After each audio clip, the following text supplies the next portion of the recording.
సభాధ్యక్షులు స్థానిక శాసనసభ్యులు జయరాం గారికి, అదేవిధంగా ఈనాటి కార్యక్రమానికి ముఖ్య అతిథులుగా విచ్చేసిన మన విద్యాశాఖ మంత్రివర్యులు యువ నాయకులు మన లోకేష్ బాబు గారికి, అదేవిధంగా రీన్యూ సంస్థ సిఎండి గారు సుమంత్ సిన్హా గారికి, అట్లనే మన జిల్లా కలెక్టర్ గారు అయిన వినోద్ కుమార్ గారికి, అదేవిధంగా మెహదా గారికి, అదేవిధంగా మన నెట్ క్యాప్ ఎండి కమలాకర్ బాబు గారికి, ఈ ప్రాంత నలుమూలల నుంచి విచ్చేసిన తెలుగుదేశం పార్టీ నాయకులకి, కార్యకర్తలకి, ప్రజలకి, అధికారులకి అందరూ కూడా ముందుగా పేరు పేరున నా ఉదయపూర్వక నమస్కారాలు. ముఖ్యంగా దాదాపు ఇవాళ మన ప్రాంతంలో దాదాపు 22,000 కోట్ల పెట్టుబడితోటి సోలారు విండే కాకుండా బ్యాటరీ స్టోరేజ్ కూడా ఈ ప్రాంతానికి రావడం జరుగుతుంది అన్నమాట.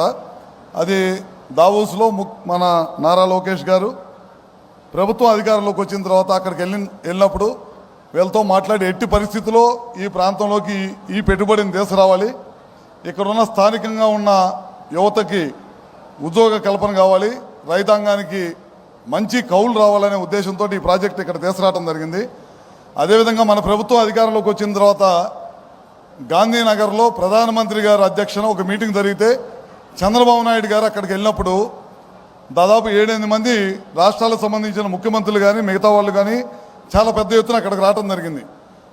ఒక్క చంద్రబాబు నాయుడు గారే అక్కడ నిలబడి పవర్ పాయింట్ ప్రజెంటేషన్ ఇచ్చిన ముఖ్యమంత్రి ఈ దేశంలో ఎవరైనా ఉన్నారంటే అది చంద్రబాబు నాయుడు గారు అని చెప్పడంలో ఏమాత్రం కూడా సందేహం లేదని చెప్తా ఉన్నాను.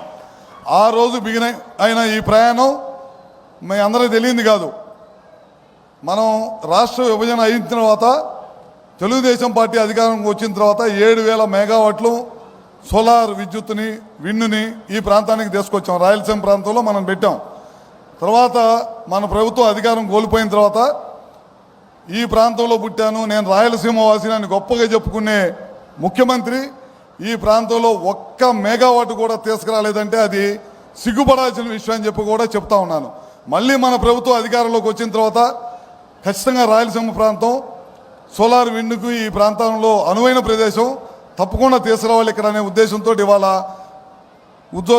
ఉద్యోగం ఇవ్వాలి, ఈ ప్రాంత ప్రజలకు ఉద్యోగాల అవకాశం కల్పించాలి, ఈ ప్రాంతం మంచి ప్రదేశం, చాలా పెద్ద ఎత్తున అవకాశాలు ఉన్నాయి అని చెప్పి ఉద్దేశంతో ఇవాళ ఈ ప్రాంతంలో ఈ ప్రాజెక్ట్ తీసుకురావడం జరిగింది.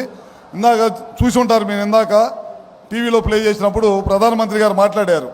దాదాపు 500 గిగావాట్లు మన భారతదేశంలో తీసుకురావాలంటే ఆ రోజు చంద్రబాబు నాయుడు గారు చెప్పారు 100 గిగావాట్ల పైన మన ఆంధ్ర రాష్ట్రంలో తీసుకొస్తాం, రాయలసీమ ప్రకాశం జిల్లాల ప్రాంతం అనువైన ప్రదేశం, ఆ ప్రాంతాల్లో తప్పకుండా తీసుకొస్తాం అని చెప్పి తీసుకురావడమే కాకుండా చాలా పెద్ద ఎత్తున ఈ పాటికే ఇప్పుడు రెన్యూ ఎనర్జీ వాళ్ళు 22,000 కోట్లు పెట్టుబడి పెడుతుంటే మొన్న మధ్య లోకేష్ గారి దగ్గర ఇంటికి వచ్చి టాటా పవర్ కూడా 7,000 మెగావాట్లు పెట్టుబడి పెడతామని చెప్పి తీసుకొచ్చి దాదాపు 50,000 కోట్ల రూపాయలు పెట్టుబడి తీసుకొచ్చారన్నమాట. అట్లా ప్రతి ఒక్కరు కూడా ఈ ప్రభుత్వం మీద నమ్మకంతో చాలామంది ఎవరైతే ఈ రాష్ట్రం నుంచి వెళ్ళిపోయారో గత ప్రభుత్వం దెబ్బకి వాళ్ళందరూ కూడా మళ్ళీ ఈ ప్రాంతానికి వస్తున్నారని చెప్పి కూడా సభాముఖంగా మీ అందరూ గౌరవంగా చెప్తా ఉన్నాం. అదే కాకుండా ఈ ప్రభుత్వం అధికారంలోకి వచ్చి 11 మాసాలు అయింది. చాలామంది మనందరికీ తెలుసు ఏం చేశామో ఈ 11 నెలల్లో మీ అందరికీ తెలియదు కాదు.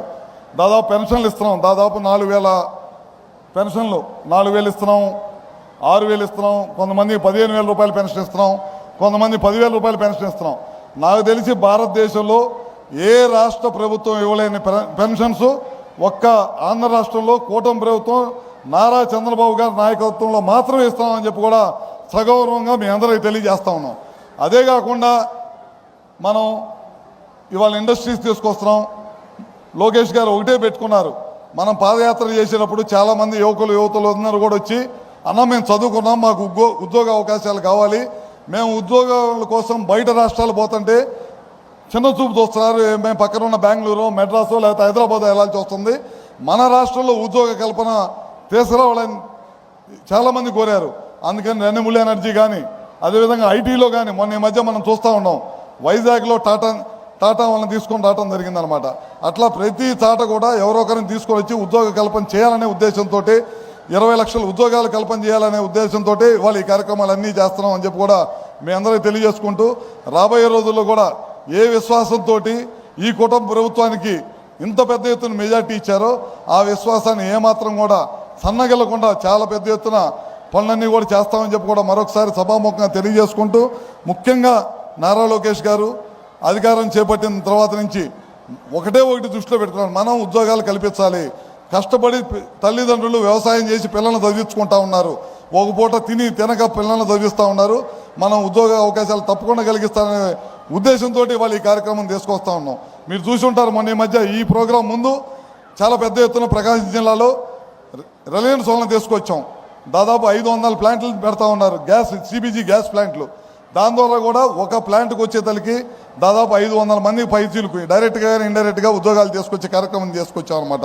ఇట్లా ఎక్కడ చూసినా సరే మనం ఇండస్ట్రీ తీసుకురావాలి, రైతాంగంతో పాటు రైతులతో వ్యవసాయంతో పాటు ఉద్యోగ కల్పన, పిల్లలు ఉద్యోగాలు ఇస్తే కనుక ఏమాత్రం కూడా ఇబ్బంది లేకుండా రైతుల్లో మనోధైర్యం వచ్చేది, వాళ్ళ పిల్లలు ఉద్యోగాలు చేస్తా మంచి జీవితం కొనసాగిస్తుంటే అనే ఉద్దేశంతో ఈ ప్రభుత్వం ఈ కార్యక్రమం చేస్తుంది.